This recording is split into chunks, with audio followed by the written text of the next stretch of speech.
Om Swastiastu, Salam Bhinneka Tunggal Ika. Untuk materi kali ini akan saya bahas hal yang sangat penting menurut saya, yang Anda harus simak dan Anda harus laksanakan. Yang saya maksud di sini adalah tentang penyakit hepatitis B, hepatitis C, dan HIV. Tentu yang saya bicarakan di sini tentang penyakit tersebut yang bersifat kronis. Ketiga penyakit ini tetap ada di tubuh Anda dan lambat laun akan merusak tubuh Anda dan bisa menyebarkan kepada orang lain. Itu yang saya maksud. Anda yakin tubuh Anda pada hari ini tidak ada kuman hepatitis C, tidak ada kuman hepatitis B, tidak ada kuman HIV, Human Immunodeficiency Virus, HIV. Yakin? Tidak yakin.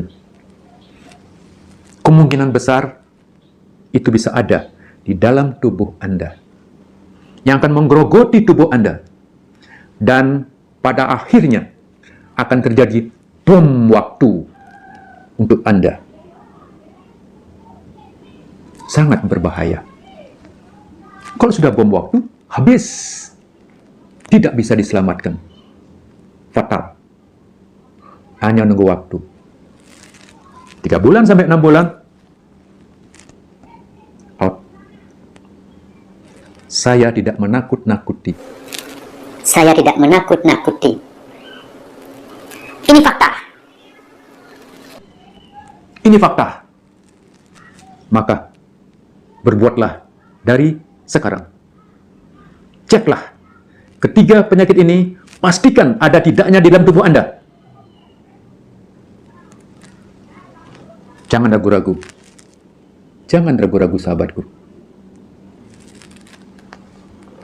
Buatlah diri Anda tenang. Buatlah diri Anda tenang. Lakukanlah pemeriksaan ketiga virus ini. Pastikan keberadaannya. Pastikan bahwa tubuh Anda bebas dari ketiga virus ini. Dan bila ada masalah, Anda segera atasi. Ada solusi. Berbuatlah dari sekarang. Ceklah ketiga virus ini ada tidaknya di dalam tubuh Anda sesegera mungkin setelah mendengarkan informasi dari saya. Tolonglah sahabat, tolonglah, lakukanlah. Jangan sampai terlambat. Jangan sampai terlambat. Bagi sahabat yang sudah berumur 20 tahun, sudah menikah, yang berumur 20 tahun sampai 40 tahun, bahkan 50 tahun, saya sarankan, lakukanlah tes ketiga yang saya sampaikan tadi. Virus hepatitis B dan virus hepatitis C menyerang organ hati. Virus HIV, Human Immunodeficiency Virus, itu menyerang sistem kekebalan tubuh kita, merusak kekebalan tubuh kita, dan membuat kekebalan tubuh kita tidak berfungsi. Fatal kalau sudah seperti itu. Sehingga akan menyebabkan AIDS. Kalau daya tahan tubuh kita sudah menurun, muncullah semua gejala-gejala penyakit akibat turunnya kekebalan tubuh kita. Penyakit kanker masuk, penyakit jamur masuk, infeksi masuk, dan sulit disembuhkan. Sehingga saya katakan fatal. Untuk HIV ke AIDS, itu bisa terjadi bertahun-tahun. Mungkin 5 tahun sampai 10 tahun bisa, tergantung kekuatan tubuh seseorang. Dia terus menularkan kepada orang lain. Itulah kenapa kita sebut ini adalah penyakit kronis yang tidak kelihatan di dalam tubuhnya, tetapi dia pembawa. Tidak ada orang tahu. Orangnya sehat, segar, bugar, orangnya cantik dan tampan, ibu rumah tangga yang setia, baik bujangan, semua bisa kena penyakit ini. Tidak mengenal siapa dia, kalau dia tidak bisa menjaga dirinya. Sama dengan hepatitis C, sama dengan hepatitis B, dengan HIV, karena proses penularannya sama. Yaitu, yang pertama, lewat hubungan seksual. Baik hubungan seksual yang lazim, apalagi seksual anal, oral. Karena kuman banyak ada pada cairan vagina, pada cairan sperma. Ingat ketiganya, sama. Yang kedua, ketiga penyakit ini ditularkan lewat darah. Ya, makanya di rumah sakit yang bekerja membantu luka seseorang pakai pelindung diri, yaitu selop tangan. Makanya kita hati-hati menolong orang yang terluka, memegang yang berdarah, apalagi tangan kita terluka. Jangan. Karena kita tidak tahu dia menderita itu. Berikutnya, penyakit ini disebarkan lewat jarum suntik. Tentu jarum suntik yang dipakai berulang-ulang. Tapi saya yakin, ya, kalangan medis tidak akan melakukan itu. Sekali pakai buang. Tapi mungkin ada pengguna narkoba yang saling pinjam jarum suntik. Ini bisa terjadi. Yang menderita penyakit ini akan menularkan kepada yang belum menderita. Kemudian lewat alat-alat tindakan medis. Apakah bedah kecil, bedah besar di kamar operasi? Bisa yakin, di zaman sekarang tidak ada rumah sakit yang tidak mensterilkan alatnya dengan baik. Saya yakin, pasti steril dengan baik, saya jamin. Semua rumah sakit akan melakukan itu. Sehingga kita aman. Jangan takut sahabatku. Untuk tindakan di rumah sakit. Demikian juga dokter gigi yang melakukan tindakan-tindakan. Saya yakin para dokter gigi semua mensteril alat-alatnya. Baik bornya, dan lain sebagainya. Karena tindakan di rongga mulut sering menimbulkan perdarahan. Saya yakin para sahabat dokter gigi pasti mensterilkan alatnya dengan baik. Maka sahabatku, jangan khawatir ke dokter gigi. Hanya saya sarankan untuk sahabat dokter gigi,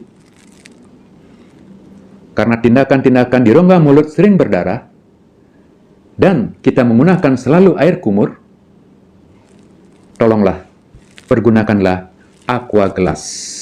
Jangan menggunakan gelas yang bisa dipakai terus-menerus. Walaupun sudah dicuci, itu akan membuat beban psikologis daripada pasien. Tidak nyaman menggunakan itu. Takut, padahal sudah dicuci. Lebih bagus pakai aqua gelas. Yakin, sehingga pasien secara psikologis tenang. Yang sudah mengerti sangat tenang. Tidak perlu lagi bawa air dari rumah. Maka, itu perlu diperbaiki. Karena saya masih banyak melihat teman sejawat saya di dokter gigi yang masih menggunakan gelas yang dipakai berulang-ulang. Makanya banyak pasien yang sudah mengerti membawa air dari rumah. Banyak maaf, sahabat para dokter gigi, saya tidak mengkritik, hanya memberikan masukan apa yang pernah saya lihat. Demi kebaikan kita bersama.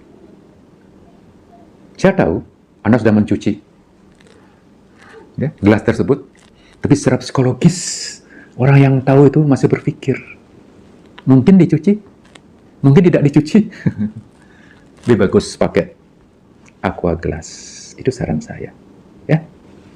Banyak maaf lagi, banyak maaf sahabatku, para dokter gigi. Selanjutnya bisa menular lewat pisau cukur. Apalagi yang baru kejadian, misalnya barusan mencukur seseorang, dalam pisau cukurnya kadang-kadang masih ada bercak-bercak darah yang minimal. Bahkan kadang-kadang tidak kelihatan. Yang namanya kuman. Asal sedikit aja ada plasma darah, atau sedikit darah saja ada di pisaunya, itu sudah ada kumannya. Sebentarnya Anda pakai pada orang lain, dan orang lain itu akan mengalami suatu luka yang mikro, yang tidak kelihatan. Tetap masuk kuman. Ya, makanya alangkah bagusnya para tukang cukur pergunakanlah sekali pakai. Ya, pisau cukur yang sekali pakai, atau Anda sterilkan dulu dengan alkohol, ya, baru Anda pakai kembali. Dan tunjukkan pada pelanggan Anda, karena ada yang mengerti, sehingga dia takut dilakukan pencukuran dengan pisau kalau Anda tidak jelaskan. Bahkan dia minta tidak dilakukan pencukuran. Itu artinya apa? Pasien tersebut sangat paham tentang HIV. Mungkin juga paham tentang hepatitis B, hepatitis C. Makanya, rubahlah. Zaman sudah modern sekarang, mindset kita rubah. Perilaku kita rubah. Termasuk perilaku pelayan yang melayani masyarakat. Ya. Oke. Nah, yang terakhir, hepatitis C, hepatitis B, HIV, itu bisa menular lewat proses di dalam kandungan. Yang pertama, proses persalinan setelah dilahirkan, dan proses saat menyusui. Walaupun diderita dari bayi, namun manifestasinya biasanya terjadi setelah di atas 30 tahun. Baru terjadi dampak daripada penyakit ini yang ada di dalam tubuhnya bertahun-tahun. Biasanya setelah umur 30 tahun ke atas, baru muncul dampaknya. Jadi silakan, kalau umur 15 tahun mau ngecek, bagus. Karena penularannya bisa lewat proses di dalam kandungan, proses persalinan, dan menyusui. Kalau mau ngecek umur 10 tahun, silahkan. Tapi saya prioritaskan umur 20 tahun sampai 50 tahun. Umur 60 tahun juga ngecek, silahkan. Bagus. Jadi dasar kita mengeceknya pakai pedoman tadi. Ya, cara penularannya tadi. Sehingga bisa dicek usia anak-anak sampai usia tua. Bisa. Karena menyangkut ketiga penyakit ini, tidak mengenal umur sekian bebas, tidak. Bisa aja umur 60 tahun berhubungan intim dengan orang HIV, ya kena HIV. Umur 65 sudah out, itu misalnya ya.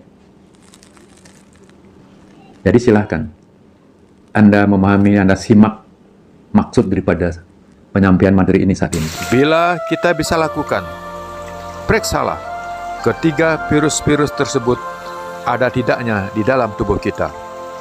Bila tidak bisa dan tidak memungkinkan, saya doakan semoga virus-virus tersebut tidak ada di dalam tubuh kita. Salam sehat dan rahayu, sahabatku.